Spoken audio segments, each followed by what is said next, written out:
coat instead of this different style. Just stay right there. Sit right here. Sit in the chair. No, stand up. Where were you born yet 50 years ago? Where were you? That's the question. Well, we're asking where were you? Where were people 50 years? Where were you 50 years ago when you heard about? Walking out of high school. In high school, old enough to feel the pain and ask the question why, and to ask the question of my nation whether or not there was a place for me. We just left. I don't even remember if we came back. And I remember everything was turned upside down. I know that there were good people in America who were crumbled just like me. They were not of my ethnicity or racial background, but they were crushed and crumbled. And I remember there was a period when it looked like everybody was reaching out.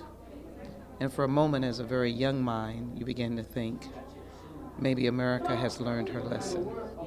I still think this is a great country, but I've come to understand, and what I gleaned tonight was that our journey is not yet finished. Our story is not yet told. And that, as Dr. Bernice King said, she's a child who cannot bury her father. I will always remember those words. And the unity of Martin and Bernice and her brother that was not here, and certainly Yolanda, a friend who has been laid to rest.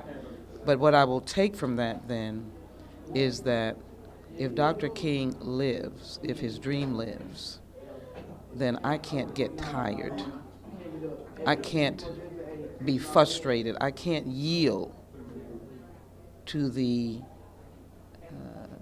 distractions of the present leader. I cannot yield to the distractions of the rise in bigotry, because I've got to look for those who are ready to march with me for good things. We'll have criminal justice reform. We have to have regulations dealing with the violence of guns. And as was said, there are many ailments in the black community, but I do not attribute them in totality to the fact that it is the black community. We are the sufferers of a very discriminatory system for a very long time. I'm not whining. I'm not making an excuse. But I do think as we tell the story to our youth, as we promote them to do bigger and better things, we can at least tell our story and say, you are strengthened by that story, don't ignore that story. And I tell that to my colleagues in Congress and my constituents, don't ignore any group's story. Let them be better than their story, but don't ignore their story. So tonight, I heard a story. I will not ignore it. I hope to be better than it or better for it. And I thank Dr. Martin Luther King Jr. for carrying on or building on or starting